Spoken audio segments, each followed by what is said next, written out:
Today, guys, we are going to look at finding percents of numbers, finding percentages of numbers, and ways that we can do that. Now, there are many different ways, but today we're going to focus on one. I find it the easiest, but there are multiple. Now, any of you guys in class that may see any of these others as easier, or you just want to present those to the rest of the class, by all means, make some notes and snap a picture. Type it up, however you want to get that message out there. If you want to, that's an option. Not going to require it at all. But let's go ahead and look at the notes and then go from there. So, finding the percents of numbers. And I do have the Cyber Day mixed up. In the packet, this was Cyber Day 14 notes, but in UROS, it's Cyber Day 13. So we have an example of 30% of 270 is what? Let me move that down a little bit just in case it cuts off. So 30% of 270 is what? Well, step one, we're going to convert our percent, sorry about that mess, to a decimal. So we have 30%. Remember, we take our imaginary decimal like we did in the last lesson, move it 2 places to the left, and we get 3/10.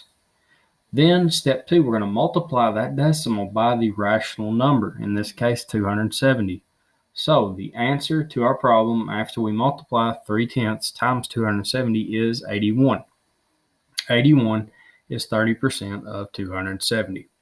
Now let's reverse that and say we know the two numbers. We're trying to figure out what percentage the smaller one is of the larger one.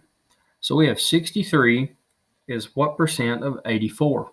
Well, this way I find the easiest, and it translates really well into what you're doing next year, is step one, set up a fractional proportion.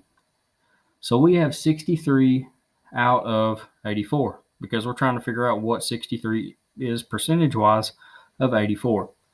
So we set up our fractional proportion, and we have to set up our second proportion as a fraction with 100 being the denominator because we're dealing with percents. Remember, percents are always out of 100. So next step, we're going to do our cross multiply and divide. So after we cross multiply 63 times 100, we get 6,300.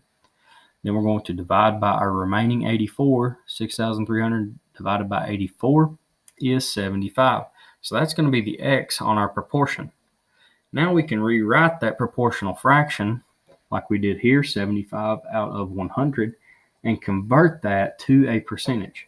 Now this fraction is already out of 100, so we can just go ahead and write that as a percentage because percentages are also out of 100. So 75% is our answer.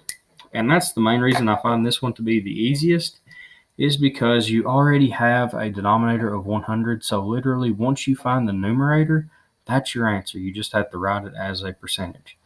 Hopefully that is simple enough, but if you guys have any questions or anything, let me know. But we will be setting up a Zoom session and going from there. That way you guys get the chance to actually interact and ask questions outside of typing a message or something along those lines. Just try to roll with the notes I gave, but if you can think of a better way, or somebody tells you a better way, or you just know a better way, use it. Use what works best for you. That's what all this is all about, is just making sure you guys find something that you're comfortable with. I choose the easiest one, show you that. If something works better for you, do it. But until next time, I will see you guys later. Good luck on your assignments.